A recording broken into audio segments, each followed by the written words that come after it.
Good morning again, everybody. Good morning. Well, a while back I told you about how the dog created the world. Now this story is about the story of creation as told by dog. On the first day, Phil.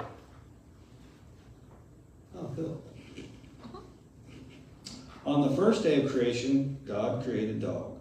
On the second day, God created man to serve the dog.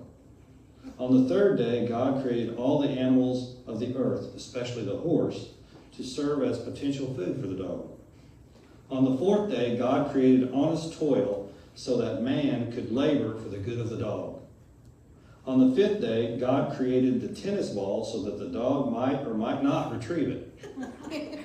On the sixth day, God created veterinary science to keep the dog healthy, and the man broke. On the seventh day, God tried to rest, but he had to walk the dog. I thought that was better than the first one.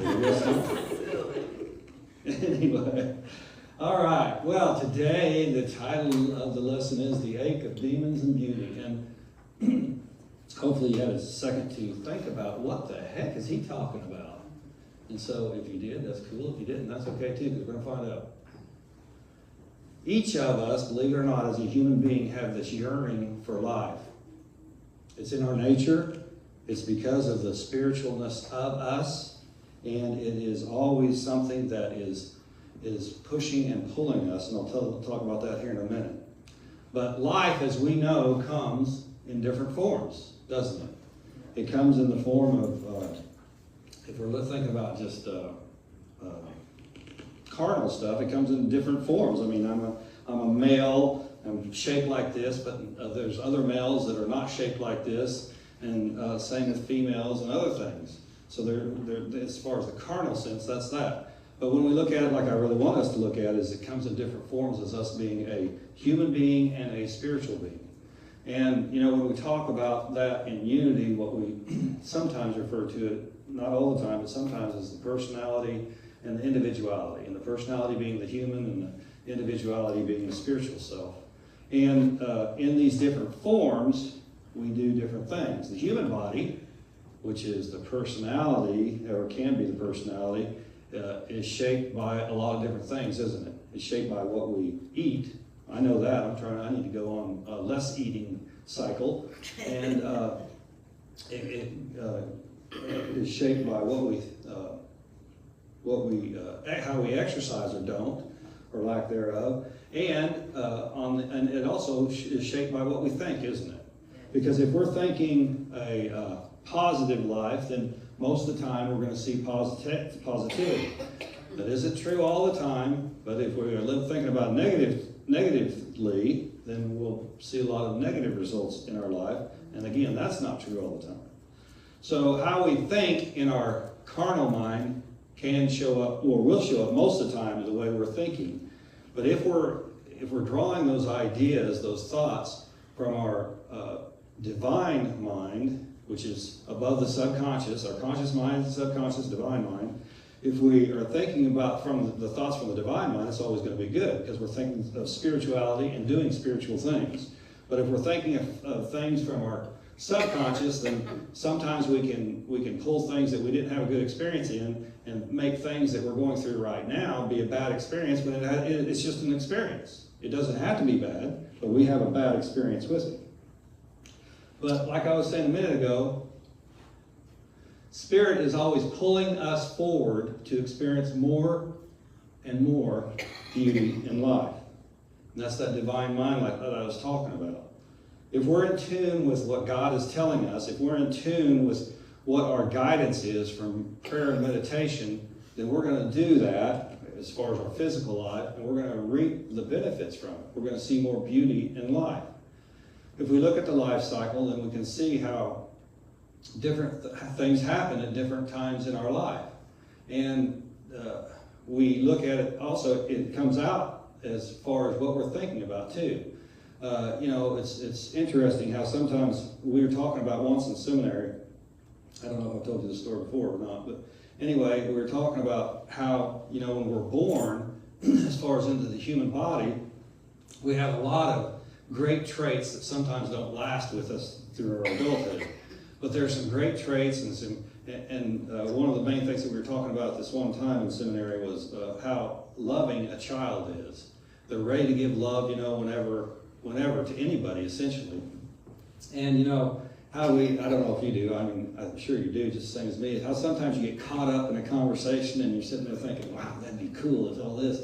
So I perked up once, and this is probably one of the stupidest things I said in seminary. But anyway, I said to the instructor, who's a great guy, I said, well, then we should have the young kids take over and run the world.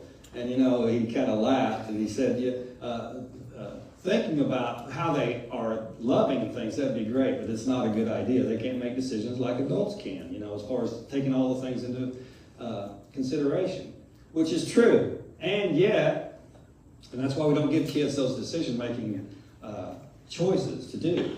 But it also would be good as adults to bring that love into the conversation, wouldn't it? It would help us in a lot of ways. But on our human experiences that we've labeled negative can become demons pushing us away from the beauty Spirit wants us to have. So, just think of anything, even I'll say some things up here probably aren't the best sometimes as far as trying to guide us back to the spiritual aspect of things instead of sometimes I'll focus on what's happening physically and what's going on from a negative perspective. And that's not the best thing to do for any of us. I was talking to somebody the other day about religion and things, and we get into those set ways sometimes that we shouldn't get into. And I know that it does change usually sometimes, but we get into those set ways, and that's what a lot of people think religion is, although religion isn't really that. But, that's why a lot of people, especially in Unity, will say, well, I'm more spiritual than I am religious. Well, the people that are in those so-called religious churches would say the same thing, probably. But, we as individuals, as a spiritual being, have the option and should take the option of listening more to what our spiritual side is saying and using that as guidance. I'll give you an example. A couple of weeks ago, my friend Clyde back there asked about the word cult. And I said something that sparked a lot of things in here, and that's okay. That's okay. But anyway, I wanted to go over that with you again to kind of refresh what we were talking about. Because this is the definition in Webster's Online Dictionary, which kind of surprised me, actually, in a way. The definition of a cult.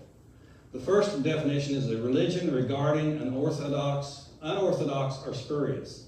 Now, see, even on this first definition, unorthodox and spurious are two different words to me. They're just different words.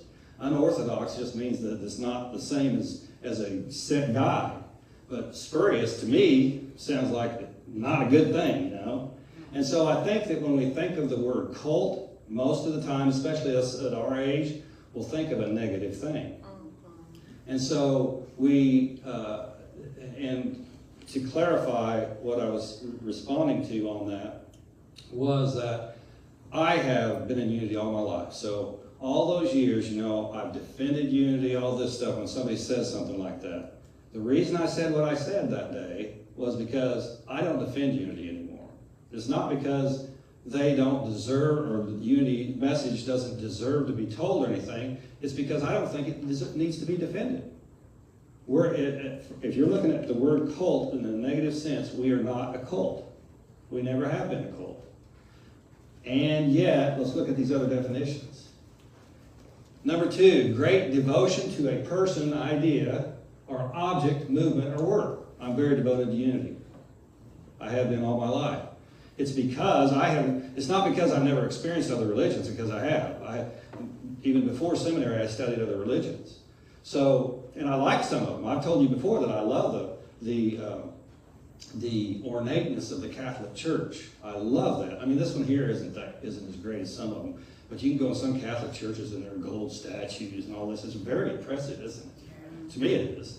And it's just something that's kind of nice. And we don't have that much of that in Unity. Some of our unity churches are nicer, but you know, that is why there's a lot of reasons why, because and I'll tell you more about that here in a minute, about why I don't feel like it's necessary to defend, because most of the people that come to you and ask you that are already thinking about one thing anyway. They're thinking about that, unity being a cult anyway. So it's no needing to get in an argument with them. So, because I've had too many arguments about different stuff in unity, really, to be quite honest. But that's what part of it. I'm sure other ministers and other religions have too. The third definition, a system of religious beliefs and ritual. In unity, we try to think that we don't have a religious dogma, but we do. Most unity churches have the peace song at the end, and most unity churches will do, well, I don't know of any of them that don't do the meditation, which is extremely important in the service. And there's just, you know, most of us have songs. So there's all sorts of things that you can say is dogma in any church. But that's not necessarily a bad deal. But the reason I bring that back up is because of different words can trigger any of us to different ideas. It's because that subconscious mind has an idea about it. When Bill was working here, he said this to me once. He used the word ignorant. He said, oh, they're just ignorant. And I kind of stepped back and I thought, and you guys, I don't know how you think about it, and it's okay however you think about it. I thought, man, and I said to him, man, Bill, that's awful harsh. Because I have always thought of the word ignorant, at least the way I was raised, as someone being stupid. And that's not necessarily what it meant. And it definitely didn't mean that to Bill. He just meant, see, some people learned it differently. It just meant to him that the person doesn't know something. Doesn't mean stupid, but that's the way I was raised. So it was a trigger word for me. You know, you don't want to say someone's ignorant in certain circles. There are parts, I mean, all of us can understand, I hope, that there are different types of cultures, different types of mores, different types of all sorts of ways of living in the world. And just because we are not familiar with one doesn't mean we need to say that they're wrong. And just because we're triggered by something doesn't mean to say that we're right and they're wrong. Because here's the definition of destitute of knowledge or education. See, to me, that still says stupid. But it's not really saying that if you read it that way. Number two is better as far as, for me, being a way to describe ignorant, unaware or uninformed. And that's definitely how Bill meant it when he was talking about it. But to me, and I think to some people who might have said, if you would have said you're ignorant to somebody, usually I would think that that person would understand that's really not a nice thing that you're saying about them, right? So you have to understand that all of us have these trigger words or actions that can be demons in our life that can prevent us from seeing the beauty in what somebody is trying to say. Now, in that instance, I think Bill was trying to say that he just wanted to educate people, to let them know about something that we were talking about. I don't remember what the subject was because the word came up. And so, but that can stop us from realizing what somebody wants and what somebody needs or is trying to help us with. Instead of looking at it like, you're attacking me, calling me stupid, I could look at it like, if someone said that to me, I could look at it and say, okay, what are you talking about? What am I missing here?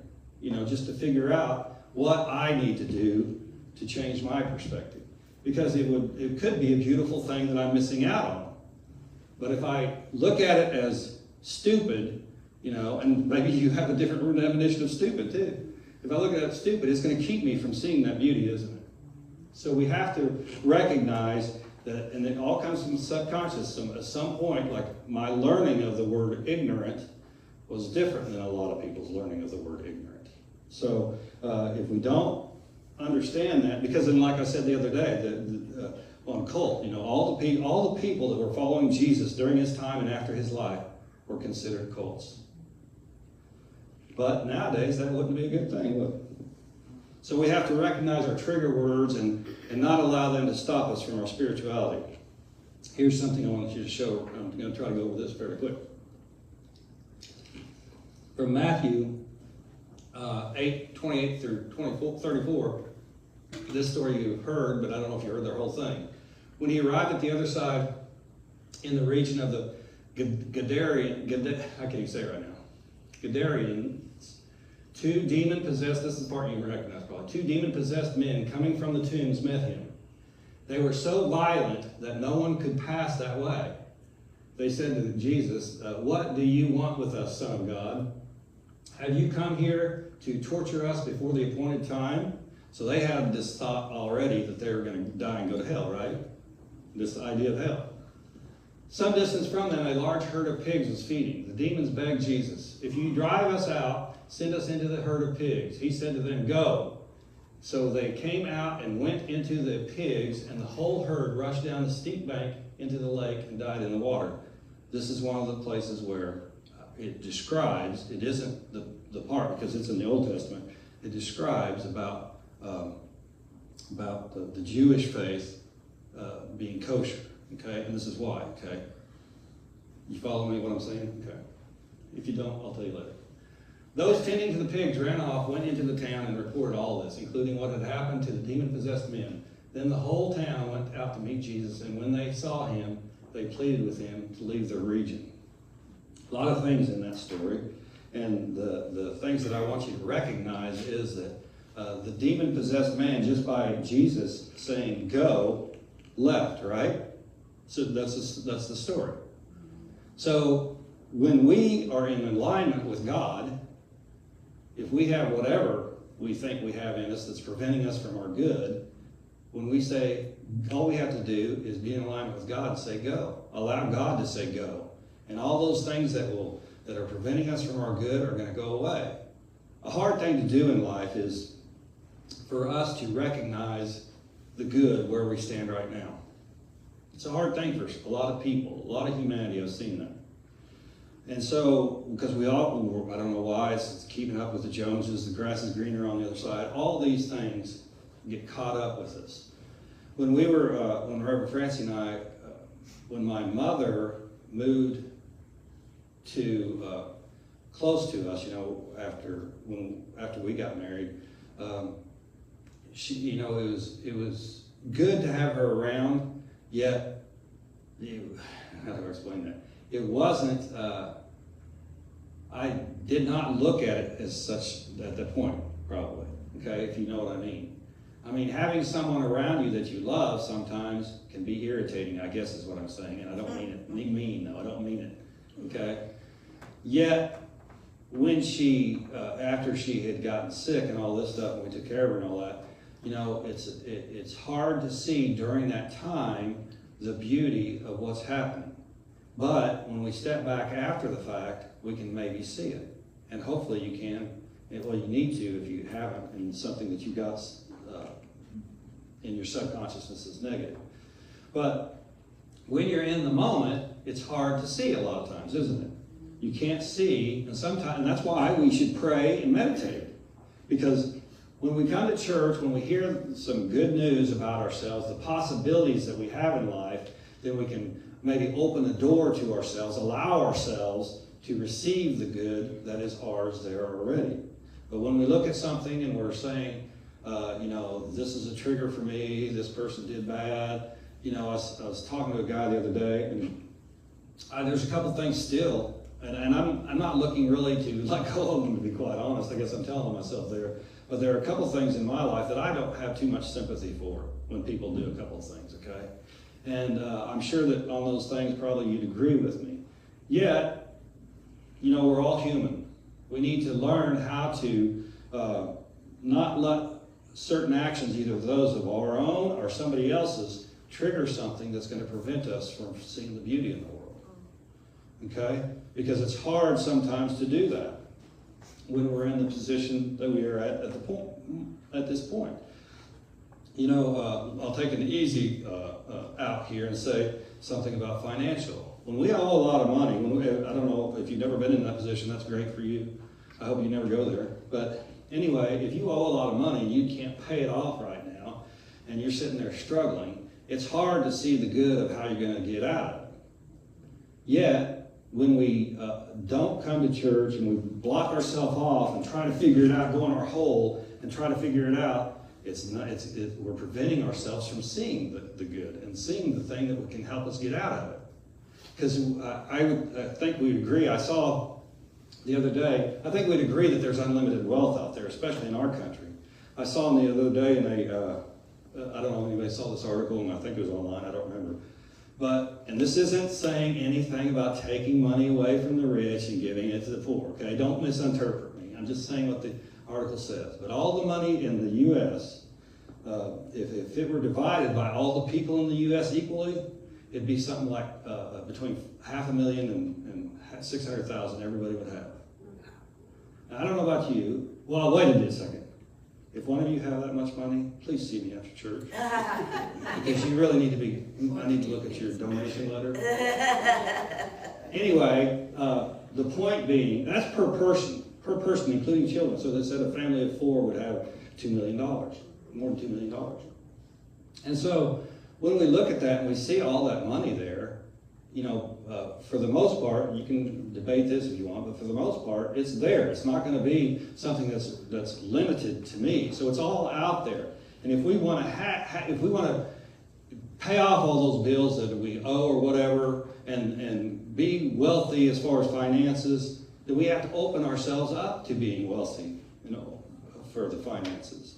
That's one of the reasons we're doing that thing, is we want everybody to understand that you deserve more. And so hopefully you'll be able to do that. But let's look at the definition of demon from the Revealing Word. And it's used from what I just said, the quote I just used from the Bible. When the demons asked to be sent into the swine, the demons of the parable represent error states of mind. So the two guys that were, when Jesus said go, that was all it said. Go. That's pretty easy. Can we say go? I don't know. I can. Can you say go? Go. Yes. I can't hear you. Go. That's not those demons. Woo. Say go. Go. Go. Thank you. Okay. That's all you have to do. You have to believe it. You have to live it. But that's all you have to do. They're error states of mind. We're thinking we're thinking that all those rich people in America have all the money. We don't have any because we're just down here. We're down here. We don't deserve any. That's not true. Stand up and say go from that idea. So the demons of the parable represent error states of mind that have been quickened by truth and are repentant. So in other words, they've been changed by truth, which is God, and now they're gone. Wherever God is cannot be any negative stuff. Okay?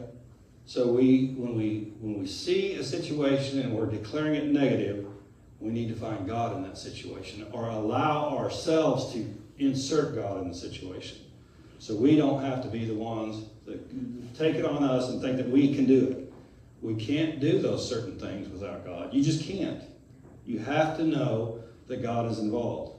He goes on and says, when one knows the work of Jesus is in regenerating, your favorite word, mine at least, are reconstructing the mind and body, and that this work is typical of what all have to do. One sees the negative thoughts have to be dealt with. You can't just let them sit there. You can't just let them sit there. One also understands that the demons or devils are error states of mind that have to be lifted up and quickened power, in the quickened power of spirit. So when we recognize this, we can get rid of it.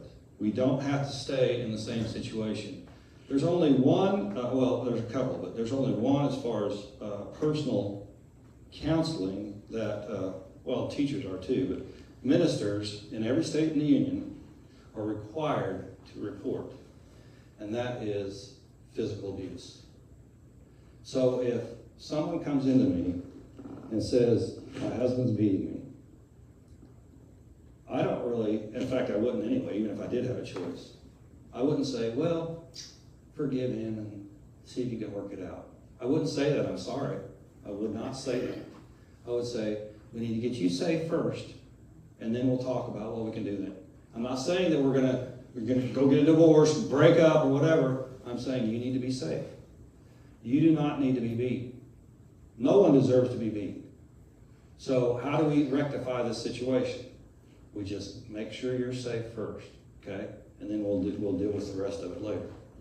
So when we're looking at a situation, sometimes it requires us to go somewhere and look for the answer. And that's the reason, I don't know about you, but that's the reason I try to continue to grow in my spirituality, to look for the next answer. Everybody, if we think that we're at a plateau where the best is here right now, that's great for you, and it can be better. And so don't settle right there, because life is a continuum. If we think here's what's going to happen too, regrettably, in a way, not in another way. If we think it's great right now, we can't get any better, it's not going to stay that way, because it's always moving. It's going to slowly go down unless we're learning. So, you've heard that learning is a lifelong learning or whatever. It's true. We are always learning, or else we're declining. So, GDP, you've heard the GDP, gross domestic product, right? They give it out once a month on financial stations. They give it out and tell you about it because it's important. It's very important. It's how much the work the United States, in this instance, is putting out into the world. And so it's an important number. But GDP in our life, even though we're part of the gross domestic product, should stand for God's divine plan. Because God's divine plan is simple. It's you. God, and I know that sometimes puts, and see, this could be something that's going to go in your subconscious. I hope not, because subconscious is a negative thing. Oh my God, I'm God's divine plan. That means, oh my gosh, I have to do all this and I shouldn't have negative thoughts. It's not hard. We're not trying to convert you into something that you're not. You're already it. I mean, just like the game, when you tag somebody, you're it. You cannot be not it. You're it. God depends on you to do certain things. And it's not a hard thing to do, though, because when we're following God's divine plan, it's natural. And we stay focused on the good news. That isn't saying something isn't going to happen that isn't good.